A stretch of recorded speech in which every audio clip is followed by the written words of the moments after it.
नमस्कार साथियों, मेरा नाम है मनीष भारती। आपका मैं संस्कृति आईएएस प्लेटफॉर्म पर स्वागत करता हूं। साथियों, जैसा कि आप जानते हैं कि हाल ही में पिछले कुछ दिनों से देखा जा रहा है कि दिल्ली से सटे हुए विभिन्न बॉर्डर पर पंजाब और हरियाणा के किसान प्रदर्शन कर रहे हैं। सरकार उनको दिल्ली तक ना पहुंचने देने के लिए विभिन्न तरह के कयास लगा रहे हैं, प्रयास कर रहे हैं। अब यहाँ पर एक बात यह समझना है कि इससे पहले भी 2020 में किसानों ने प्रदर्शन किया था और दिल्ली की घेराबंदी कर दी थी। उस वक्त 3 कृषि बिल लाया गया था सरकार के द्वारा, जिसका किसान विरोध कर रहे थे। उन्हें आशंका था कि इससे उन्हें नुकसान हो सकता है।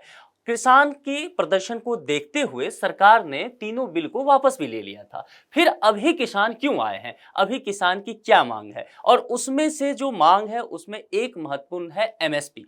एमएसपी पर हम चर्चा करने वाले हैं डिटेल से। अगर आपको एमएसपी समझना है, इसको विस्तार से जानना है, इसके क्या क्या पहलू हैं, चिंताएं क्या क्या सरकार की हैं, सरकार क्यों दुविधा में है, क्यों इसे लागू नहीं कर पाती है, किसानों की क्या मांग है, एमएसपी कैसे लागू होता है, किन किन फसलों पर लागू होता है, कैसे तय किया जाता है, किस आयोग ने इसकी सिफारिश की थी, इन तमाम मुद्दों को हम इस एक लेक्चर में आपके साथ साझा करने वाले हैं। इसलिए आप इस लेक्चर को समझने से पहले एक पेन और कॉपी लेकर के बैठिए, ताकि एक ही बार में ये टॉपिक पूरी तरह से आपका तैयार हो जाए। आपका नोट जो है उसे आप प्रिपेयर कर लें।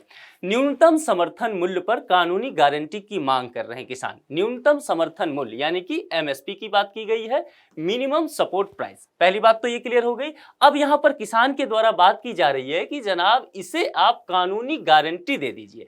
कहने का तात्पर्य है कि न्यूनतम समर्थन मूल्य तो विभिन्न फसलों पर केंद्र सरकार दे ही रही है। हर सीजन के शुरुआत में केंद्र सरकार के द्वारा यह जारी कर दिया जाता है, और अभी देखें तो तकरीबन 23 फसल पर सरकार के द्वारा एमएसपी दिया जा रहा है। लेकिन इसके बावजूद भी किसान कह रहे हैं कि इसे आप कानून के तहत दीजिए, कानूनी अमली जामा इसे पहना दीजिए। अब इसको लेकर के क्या दुविधाएं आ रही है, यही हम पूरे विस्तार से चर्चा करने वाले हैं। उससे पहले एक नोटिफिकेशन है आपके लिए। संस्कृति आईएएस विभिन्न पीसीएस कोर्स के लिए फाउंडेशन बैच जारी कर चुकी है। यूपीपीएससी, आरपीएससी, बीपीएससी और एमपीपीएससी सभी के फाउंडेशन कोर्स। कहने का तात्पर्य है कि इसमें प्रीलिम्स और मेंस दोनों ही सेगमेंट शामिल होगा। ये सभी कोर्स जो है ऑनलाइन माध्यम से ही दिया जाएगा। इसमें नामांकन प्रारंभ हो चुका है, सीटें काफी सीमित हैं। इस संदर्भ में विशेष जानकारी चाहिए तो 9555124124 यहां कॉन्टैक्ट नंबर दिया गया है, आप कॉल करके जानकारी ले सकते हैं। आप चाहें तो संस्कृति आईएएस के वेबसाइट पर विजिट करके वहां से भी विस्तृत जानकारी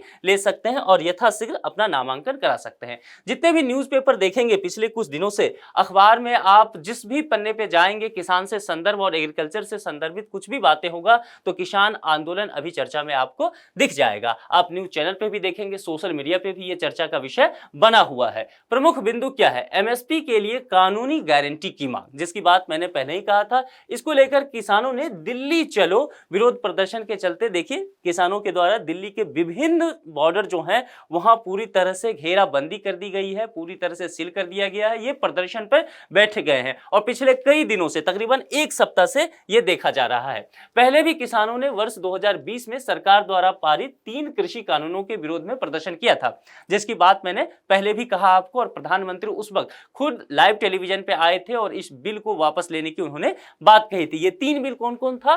कृषक उपज व्यापार और वाणिज्य संवर्धन और सुविधा विधेयक 2020, दूसरा किसान सशक्तिकरण और संरक्षण, मूल्य आश्वासन और कृषि सेवा पर समझौता विधेयक 2020, तीसरा आवश्यक वस्तु संशोधन विधेयक 2020। 2021 में सरकार ने इन कृषि कानूनों को निरस्त कर दिया था किसानों के प्रदर्शन को देखते हुए। अब यहां पर समझ लीजिए कि फिलहाल किसानों की मांग क्या क्या है। किसानों ने कुछ मांगे रखी है और उन मांगों के तहत 12 सूत्री एजेंडा पेश किया गया है। इसके समक्ष क्या क्या बातें कही गई है, देखिए। पहली बात तो एक है एमएसपी की कानूनी गारंटी सुनिश्चित करने की बात की गई है। दूसरा, इसके तहत यह भी कहा गया है कि सभी फसलों पर खरीद पर एमएसपी गारंटी अधिनियम बनाया जाए। स्वामीनाथन आयोग की चर्चा हम यहां करेंगे। स्वामीनाथन आयोग की सिफारिश को लागू करने के लिए किसान लगातार बात कर रहे हैं। अब ये स्वामीनाथन कौन है? स्वामीनाथन साहब वही हैं जिन्हें अभी हाल ही में भारत सरकार के द्वारा भारत रत्न दिया गया। अभी 5 लोगों को भारत रत्न दिया गया है ना, तो एक यही है कृषि वैज्ञानिक। और भारत में पैदावार को बढ़ाने के लिए हरित जनक जिन्हें कहा जाता है, वे MS स्वामीनाथन साहब ही हैं। तो इनके आयोग में कई सिफारिशें दी गई। 2004 से लेकर के 2006 के बीच में केंद्र सरकार को इन्होंने कई सिफारिशें दी ताकि किसानों की आमदनी बढ़ सके, पैदावार अधिक हो सके और किसानों की स्थिति अच्छी हो सके। इसको लेकर के कई फॉर्मूला दिया और इन्होंने कहा कि MSP जो लागू कीजिए आप, वह C2 प्लस 50% का ये फॉर्मूला ले लीजिए। अब ये C2 50% का फॉर्मूला क्या है उस पर हम बात करेंगे कि किस तरह से लागू किया गया है। सरकार ने अभी तक देखिए जो MSP सरकार दे रही है कुछ हद तक इन्हीं के फॉर्मूले को ध्यान में रखते हुए दे रही है। हालांकि पूरी तरह से जितने भी रिपोर्ट इनके दिए गए थे,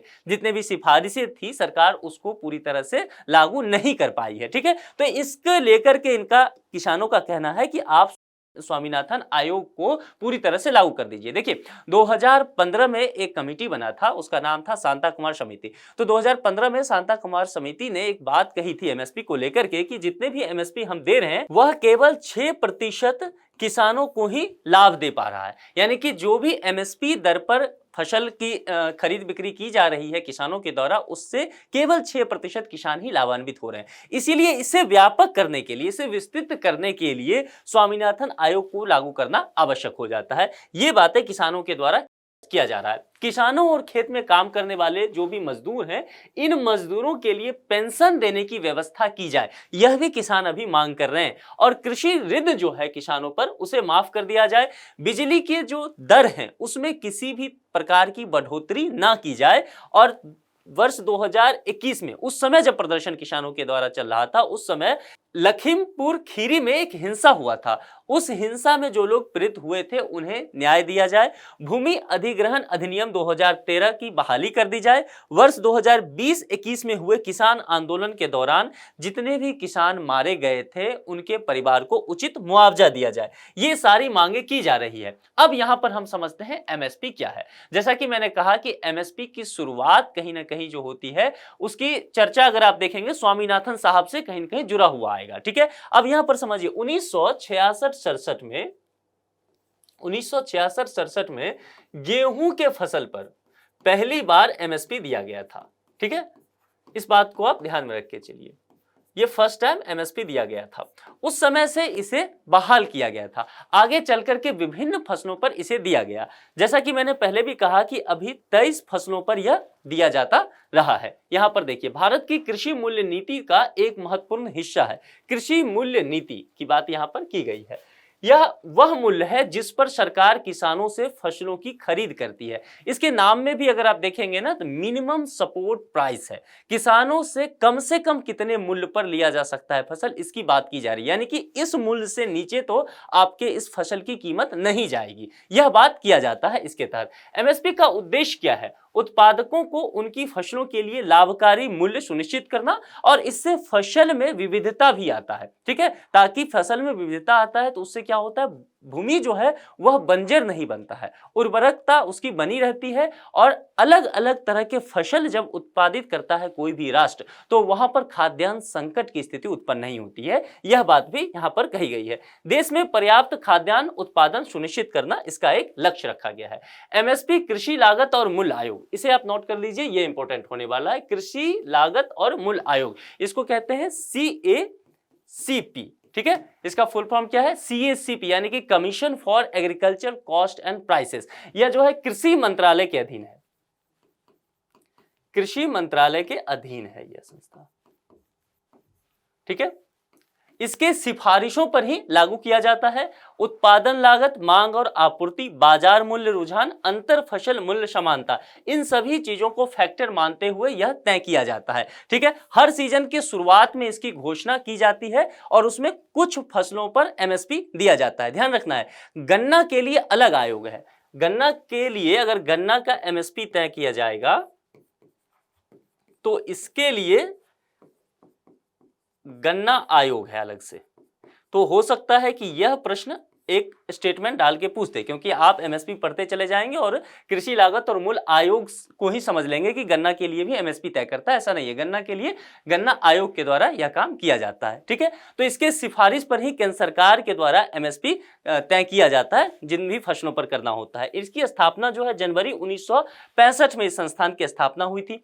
प्रधानमंत्री की अध्यक्षता में आर्थिक मामलों की कैबिनेट समिति एमएसपी के स्तर का जो अंतिम निर्णय होता है वह लेती है। चलिए अब आगे बढ़ते हैं, एमएसपी पर एक नजर डालते हैं। एमएसपी जो है वर्तमान में किसानों से खरीद जाने वाली 23 फसलों पर एमएसपी लागू की जाती है। अब 23 फसल में अलग अलग तरह से बांट दिया गया है, 4 भागों में इसे विभक्त किया गया है। एक तो है कि 23 में देखेंगे तो 7 अनाज है, इसमें 7 अनाज हो जाएगा। उसके बाद 7 अनाज के बाद 5 दालें हो जाएगी, 7 तिलहन हो जाएगा, 5 दालें होगी, 7 तिलहन हो जाएगा और 4 जो है वह व्यावसायिक फसल हो जाएगा। ठीक है, अगर आप इसमें देखें 7 अनाज फसल में तो ज्वार होगा, बाजरा, धान, मक्का, गेहूं, जौ और रागी। 5 दाल फसल जो है इसमें मूंग, अरहर, चना, उड़द और मसूर। और 7 तिलहन फसल में सोयाबीन, कुसुम, मूंगफली, तोरिया, सरसों, तिल, रजमुखी, नाइजर बीज। और 4 व्यावसायिक जो कॉमर्शियल फसल होता है उसमें कपास, खोपरा, गन्ना इसी में शामिल है यहाँ पर, और कच्चा जूट, ये तय यहाँ पर किया गया है। ठीक है, तो इसके आधार पर यहाँ सरकार जो है इन्हीं फसलों पर एमएसपी दिया करती है। अब यहाँ पर देखते हैं, अगर विपणन सीजन 2024-25 के लिए सभी रबी फसलों का न्यूनतम समर्थन मूल्य हम देखने की कोशिश करते हैं और ये प्रति क्विंटल हम इसे समझते हैं। देखिए यहाँ पर फसल दिया हुआ है, यहाँ पर एमएसपी जो है वह 2014-15 का, यहाँ पर 23-24 का, यहाँ पर 24-25, 24-25 और वृद्धि किस तरह से हुआ है यह जो है उत्पादन लागत के आधार पर होगा यहाँ पर, और लागत पर मार्जिन कितने % का होगा ये देखिए। हम सीधा यहाँ पर देख लेते हैं 24-25 का देखते हैं, तो देखिए गेहूं की अगर स्थिति देखेंगे 2014-15 में ये 1400 रुपया था। 1400 रुपया कैसे? प्रति क्विंटल पर, यानी कि किसान के पास 1 क्विंटल गेहूं है तो उसके लिए कम से कम उसे 1400 रुपया दिया जाएगा। ठीक है, एमएसपी यह तय कर दिया गया। ठीक है, इससे नीचे नहीं खरीदारी होगी, कम से कम 1400। अब यहां पर चलते हैं, अगर आप देखेंगे यहां पर 24-25 का तो 2275 किया गया है, तो यहां पर आपको देखने को मिलेगा 150 संपूर्ण वृद्धि आपको देखने को मिलेगा और मार्जिन 102% का आपको देखने को मिलेगा। इसी तरह से जौ, चना, दाल, रेपसीड, सरसों और कुसुम वगैरह के भी आपको देखने को मिल जाएगा। इस चार्ट में सभी को सही से बताया गया है। एमएसपी की मांग क्यों की जा रही है ये देख लेते हैं। अब एक चीज यहां रुक करके आपको मैं एक और बात बता देता हूं कि एमएसपी को जो तय करने की बात की गई है उसमें लागतों की 3 कैटेगरी तैयार किया गया है। 3 कैटेगरी है इसमें, आप चाहे तो इसे नोट कर सकते हैं क्योंकि आपके लिए जरूरी हो सकता है। ये होगा, एक तो होता है A2 होता है, ठीक है, और A2 के बाद एक होता है A2 प्लस FL, ठीक है, और तीसरा जिसकी किसान अभी मांग कर रहे हैं कि स्वामीनाथन कमीशन के जो रिपोर्ट है उसके आधार पर इसे तय कीजिए, उसे कहते हैं C2 प्लस, C2 कहते हैं इसी में 50% ऐड करने की बात की जा रही है। ठीक है, अब A2 में क्या होता है, देखिए A2 के तहत कुछ चीजें ऐड की गई है। A2 के तहत जैसे कि बीज हो गया, उर्वरक हो गया, कीटनाशक, सिंचाई के लिए जो भी लागत लगेगा, लेबर कॉस्ट लगेगा, इन सभी का जो वास्तविक खर्च है यह A2 के तहत तय होता है। उसके बाद A2 प्लस FL। अब A2 FL तो A2 तो पहले से ही इसमें है, यानी कि जो भी ये चीजें हैं बीज, उर्वरक, कीटनाशक, सिंचाई, लेबर कॉस्ट, इन सभी को, और प्लस में यहां पर क्या करना है FL, ये जो फैमिली है, जो किसान परिवार है, उनका जो पारिश्रमिक है वह भी ऐड करने की बात की जाती है, यानी कि अनपेड फैमिली लेबर की यहां पर बात की जाती है और उसकी क्या होगी, अनुमानित लागत होगा, यानी कि A2 और FL फिर दोनों को जोड़ दीजिए। और यहां पर C2 होता है, C2 में क्या होगा, नकदी और गैर नकदी होगा। देखिए C2 में आप इसे नकदी प्लस गैर नकदी लागतें, इसे आप ऐड कर दीजिए। और इसमें इसके अलावा ये जो होगा उसके अलावा इसमें कुछ चीजें और ऐड कर। अब देखिए इससे अधिक व्यापक यह है और इससे अधिक व्यापक यह है, इसीलिए किसान इसे लागू करने की बात कर रहे हैं। ठीक है, आगे मैं बताऊंगा कि इसको लेकर के फिर चिंताएं क्या है, क्यों सरकार यहां तक नहीं पहुंच पा रही है, यह भी हम देखेंगे। अब देखिए यहां पर है जो जमीन पर जो लगने वाला रेंट है, इसे भी शामिल करने की बात की जा रही है कि आप इसे भी शामिल कर दीजिए, क्योंकि किसान को यह भी चुकाना पड़ता है कई बार, और खेती से जुड़ी हुई बहुत अन्य तरह की चीजें जो होती है उस पर भी ब्याज देना पड़ता है। वो सारी चीजें जो खेती से जुड़ी हैं और उस पर किसान को ब्याज देना पड़ रहा है, तो उससे भी शामिल कर दिया जाना चाहिए इसमें। अब अगर देखेंगे तो व्यापक स्तर देखिए, A2 है, सबसे छोटा लेवल पे का हो गया, क्योंकि इसमें बीज, कीटनाशक, सिंचाई के साधन यही सब है, उसका वास्तविक खर्च है। और इसमें क्या हो गया, unpaid family labour, unpaid family labour भी एक ऐड हो गया इसके साथ, A2 के साथ। और C2 में नगदी और गैर नगदी लागत तो है ही, प्लस जमीन का जो रेंट हो सकता है और खेती से जुड़ी हुई जो भी अन्य साधन है उस पर जो ब्याज देना पड़ेगा उसे भी ऐड कर दीजिए। ठीक है, यहीं से ये फॉर्मूला निकलता है कि आप C2 प्लस 50% ऐड कर दीजिए, C2 प्लस 50%। यही स्वामीनाथन आयोग का रिपोर्ट भी था कि आप इसको तय करते हुए और फिर MSP डिसाइड कीजिए, जो कि किसान मांग कर रहे हैं। तो यह मामला आपको समझ में आ गया। चलिए अब यहां पर देखते हैं कि फिर आखिर क्यों नहीं C2 प्लस 50% किसान को MSP सरकार देना चाहती है। तो इससे जुड़ी हुई चिंताएं क्या है, देखिए, एक तो हो गया कि MSP का सीमित प्रसार है, और अगर देखेंगे तो यह इसका एक कारण यह है कि इसका क्रियान्वयन बहुत अच्छा नहीं हुआ है। अभी भी बिचौलियों को किसान जो है अपनी फसल बेचने के लिए मजबूर हैं।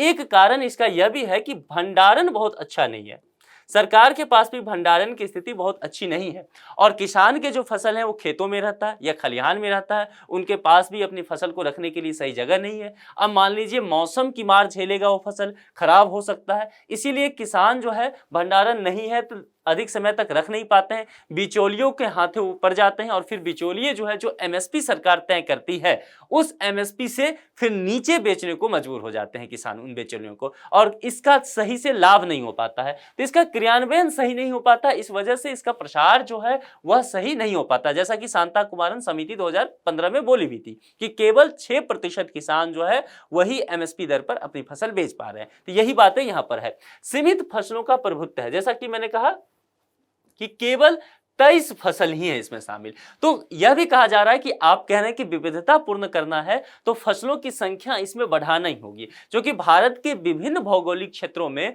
विभिन्न फसलों का उपज होता है। जो चीज बिहार में ज्यादा उपज हो रहा है, हो सकता है वो तमिलनाडु में ना हो रहा हो। तो बिहार के अगर ध्यान में रखते हुए MSP दिया गया, मान लीजिए बिहार में जो जिस फसल की उत्पादकता हो रही है उस पर MSP मिल गया, और जो तमिलनाडु में हो रहा है उस पर नहीं मिला, तो बिहार के किसान तो लाभान्वित हो जाएंगे, लेकिन तमिलनाडु के किसानों को इसका लाभ नहीं मिलेगा। तो एक वजह यह भी हो गया। और बिचौलियों की बात तो मैंने कहा ही, बिचौलिया जो है उन पर निर्भरता अभी भी किसानों की अधिक है, क्योंकि सरकार की तरफ से जो पैक्स कमेटी वगैरह का गठन किया गया है, ऐसी खबरें आती है कि पैक्स के द्वारा सही से फसल की खरीदारी नहीं की जा रही है, और इसकी एक वजह भंडारण बताया जाता है। सरकार पर इसका वित्तीय बोझ भी बढ़ेगा, कि जाहिर सी बात है जब भी आप कहेंगे कि आप C2 प्लस 50% को लागू कीजिए, तो यहां पर मैंने कहा कि इसका जो विस्तार है वह A2 या A2 प्लस FL के अलावा देखेंगे तो इसका विस्तार ज्यादा देखने को मिलेगा, क्योंकि जो जमीन है उस पर रेंट भी कहने की बात की जा रही है, खेती से जुड़े हुए जो अन्य साधन है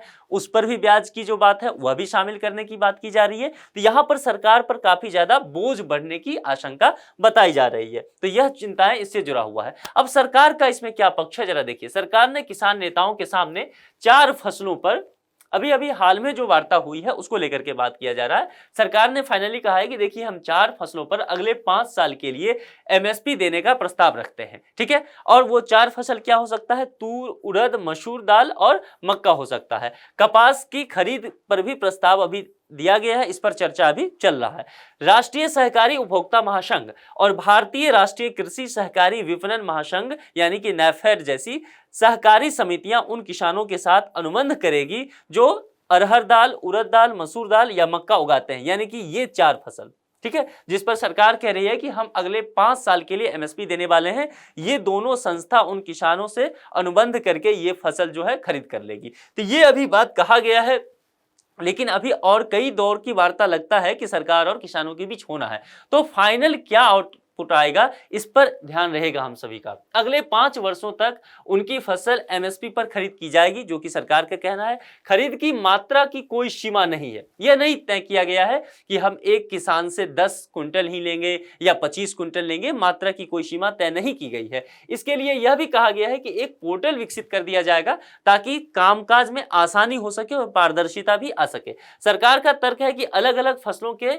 उत्पादन से क्या क्या हो सकता है। एक तो खेती में सुधार होगा। देखिए, सरकार लगातार इस बात पर ध्यान दे रही है, आप एमएसपी किन 23 फसलों पर दिया जा रहा है, यदि उसके लिस्ट पर, जैसा मैंने आपको बताया, वहां फिर से वीडियो में पीछे जाएंगे आप देखेंगे, तो सरकार ने फसलों की विविधता पर काफी ध्यान दिया है। तो एक चीज तो है, सरकार चाह रही है कि खेती में सुधार हो, और खेती में सुधार होने से फाइनली लाभ जो है वह किसानों को ही मिलेगा। सरकार का जो लक्ष्य था कि किसानों का आय दोगुनी करना है, उस लक्ष्य की प्राप्ति की जा सकती है। दूसरा, आप जानते हैं कि भूजल स्तर जो है वह लगातार गिरता जा रहा है, तो इस यह भी बात की जा रही है कि खेती में जब विविधता किया जाएगा तो यहां पर भूजल स्तर जो है उसमें सुधार देखने को मिलेगा और भूमि को बंजर होने से बचाया जा सकता है। ठीक है, इन सभी चीजों के लिए सरकार जो है अलग अलग फसलों पर अलग अलग तरीके से एमएसपी देने की बात कर रही है। अब फाइनली सरकार और किसानों के बीच कितने दौर की वार्ता होती है, फाइनली आउटपुट क्या आता है, इन सभी पर नजर बनाए रखना होगा।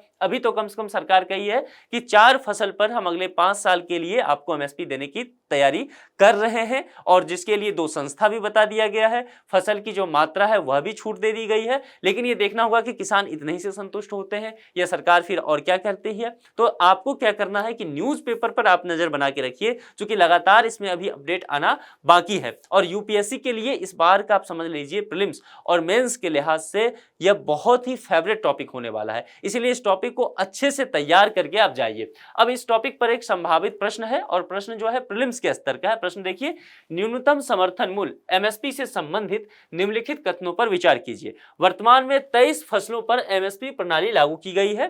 प्रधानमंत्री की अध्यक्षता में आर्थिक मामलों की कैबिनेट समिति एमएसपी के स्तर पर अंतिम निर्णय लेती है। यहां पर देखना है कि गलत कौन है, उसके आधार पर यहां पर 4 विकल्प दिया गया है, केवल 1, केवल 2, 1 और 2, ना तो 1 और ना ही 2 गलत है। तो ये बातें यहां पर कही गई है। चारों विकल्प में से जो भी आपको सही लगे उसका चयन करके आप कमेंट बॉक्स में जरूर लिखिए। आप किसान के आंदोलन पर क्या सोचते हैं, सरकार का जो रुख है किसानों को लेकर के, उस पर आपके क्या विचार हैं? क्या सरकार को स्वामीनाथन आयोग की सिफारिश लागू करते हुए किसानों को एमएसपी देना चाहिए? इन सभी मुद्दों पर आपके क्या विचार हैं? अपने विचार से आप हमें अवगत जरूर कराएं, कमेंट बॉक्स में जरूर लिखें। मैं देखते भी रहता हूं, आप लोग काफी परिपक्व अंदाज में अपना तर्क देते रहते हैं, अच्छा लगता है, आप आगे भी जारी रखिए। यदि अभी तक आपने संस्कृति आईएएस के यूट्यूब चैनल को सब्सक्राइब नहीं किया है तो कृपया जल्द से जल्द सब्सक्राइब कर लें। यह पूरा पीडीएफ जो है संस्कृति आईएएस के टेलीग्राम ग्रुप पर आपको उपलब्ध करा दिया जाएगा। टेलीग्राम ग्रुप का जो लिंक है वह इस वीडियो के डिस्क्रिप्शन बॉक्स में दिया गया है, उससे आप जाकर के चैनल को ज्वाइन कर सकते हैं। इस लेक्चर में इतना ही रखते हैं, किसी दूसरे लेक्चर में किसी दूसरे मुद्दे के साथ आपसे मुलाकात होगी। अपना बेहद ख्याल रखिए। Thank you.